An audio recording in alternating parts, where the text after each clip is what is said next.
Right now, Governor Sam Brownback is preparing to outline his legislative agenda during the annual State of the State address. KSNT News' Kaitlin joins us now from the State House with a preview of what we can expect from tonight's speech. Kaitlin?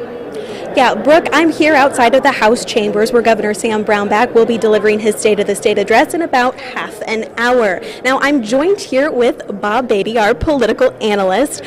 We were talking about there is something unusual about this year's speech. What is that? Well, it's a little sort of strange because this speech will not be televised on statewide television across the state of Kansas. It's also the same night as the President's State of the Union. So as far as I can remember, that has not happened before. Okay, now there are some pretty big issues lawmakers have been talking about: budget, education reform, Medicare.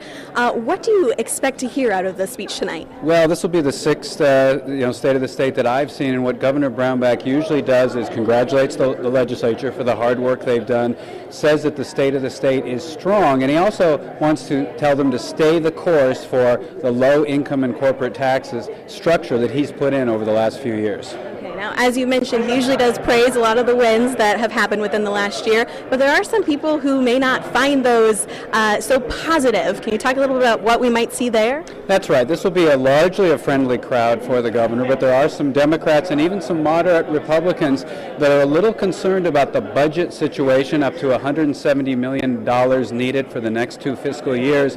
So there may be some points during the speech where they will not get up and applaud like the conservatives Republicans will do during this address. Well, it'll be definitely interesting to see what happens. Like I mentioned, that speech will be starting at about 5:30, and following the speech, it's expected to last about half an hour. We'll be right back here to break down the governor's remarks. Brooke, I'll go ahead and send it back to you. Live at the State House, Kaitlin Berry, KSNT News. Thank you, Kaitlin, and we'll have more on the governor's speech and reaction tonight on KSNT News at 10.